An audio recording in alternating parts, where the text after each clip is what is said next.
Okay, I am back. You can see that I had some blueberry oatmeal, some blueberries in my oatmeal earlier. That's embarrassing, but teeth are clean, so we're good to go.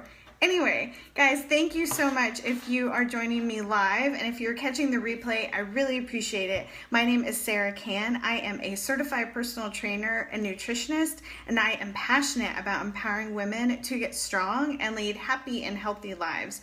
You can find me over at sarahcantraining.com and across social media under Sarah Can Training.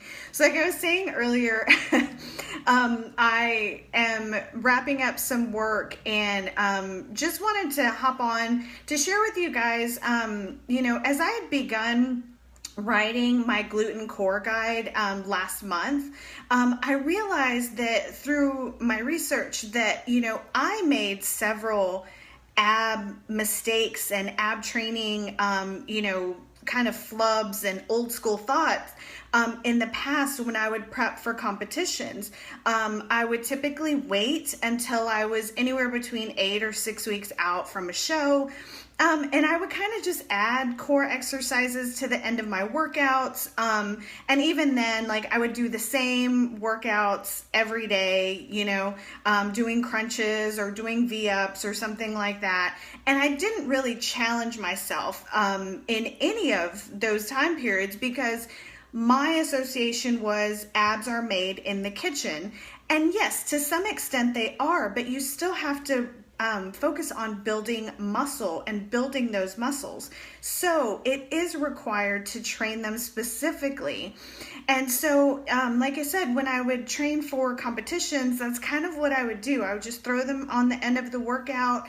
I'd add 3 sets of 30 crunches or do some V-ups or some hanging leg raises, something like that. But it wasn't super challenging. And I would knock out 30, 50 reps at a time. And that would be it. That would be the extent of it. And so now that I'm more versed in the correct training techniques and protocols for working those muscles, I see those same mistakes over and over again in the clients that I serve and the women that I work with. And so I want to prevent you from making those similar mistakes and help you achieve that lean stomach that you're after in time for summer. Now, I realize that I am pregnant right now, so I obviously do not have a lean cut stomach, but my obliques are holding steady, so I'll make sure and have to grab a picture of that because that did not happen with Mia. But yay, the obliques are still intact, and that's always great, especially if you're in, in a trainer profession.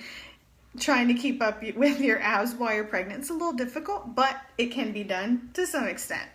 Anyway, so the first mistake that I commonly see when people think about working on their abs or working on their core is they are neglecting their ab work completely.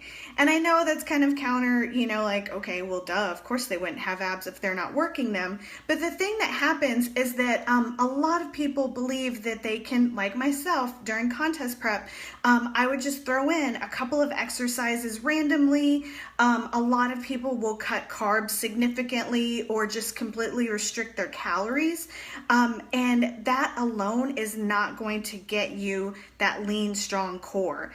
And while those things can help, you won't see the changes in building a six-pack without incorporating some focused core work days. I would say 2 days a week at minimum, following some sort of core training workout or program, something like that. The second mistake that you're making is that you're lacking intensity when you do train abs.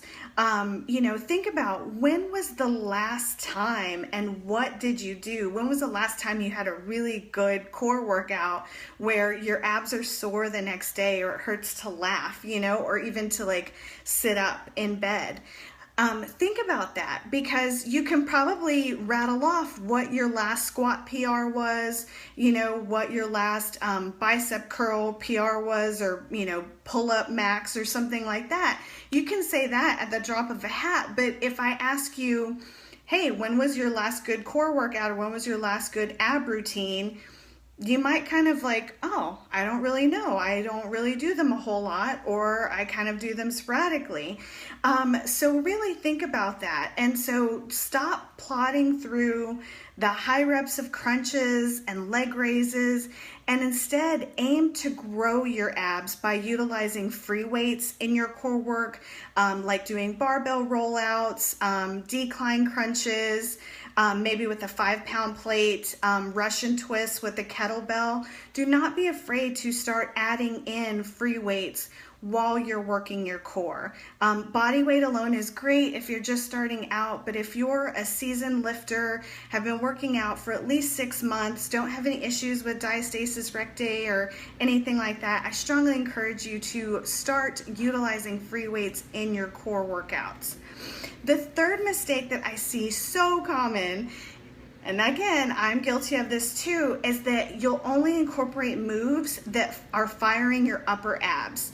And so yes, upper abs are great, but ladies, we all know that we struggle with our lower stomachs typically. And so lower abs often get neglected in those typical, core workouts like doing crunches or old school sit-ups or whatever.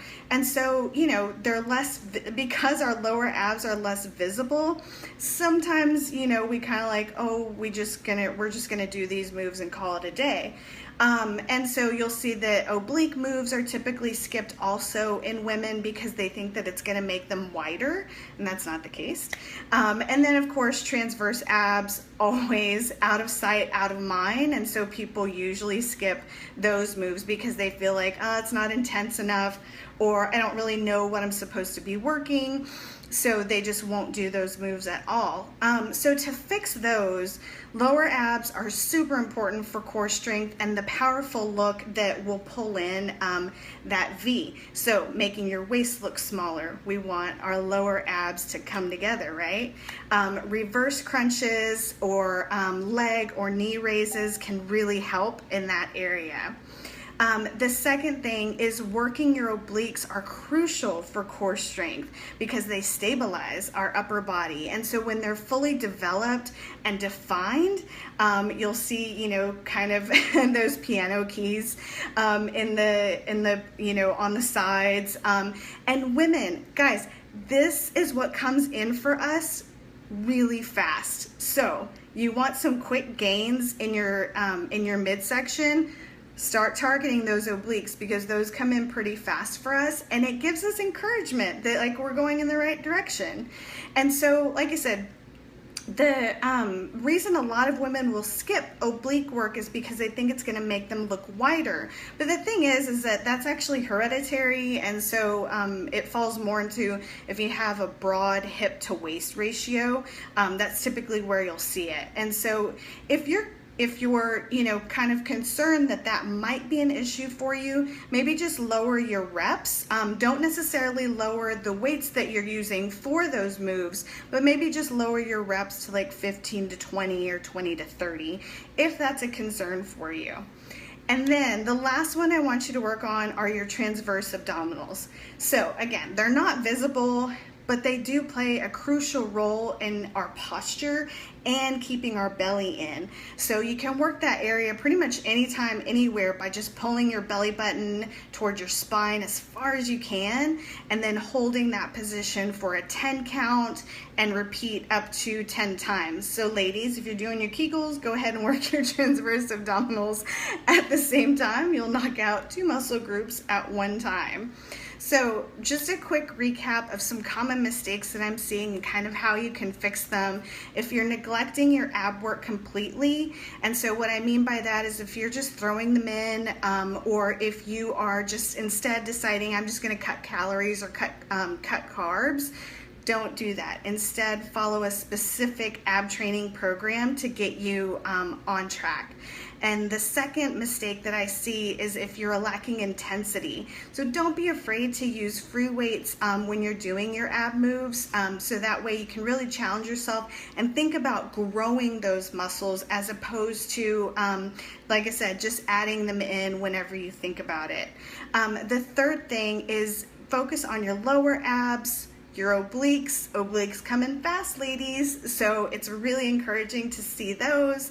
And then don't forget to also incorporate some transverse abdominal holds, so simply sitting still, drawing your belly button up to your spine, holding it for 10 count, and then releasing, and then trying to repeat that a few times, up to 10 times if you can.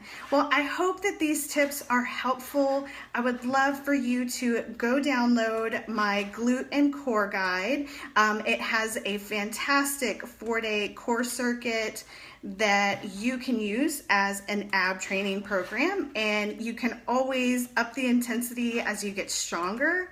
I'm going to post that up here.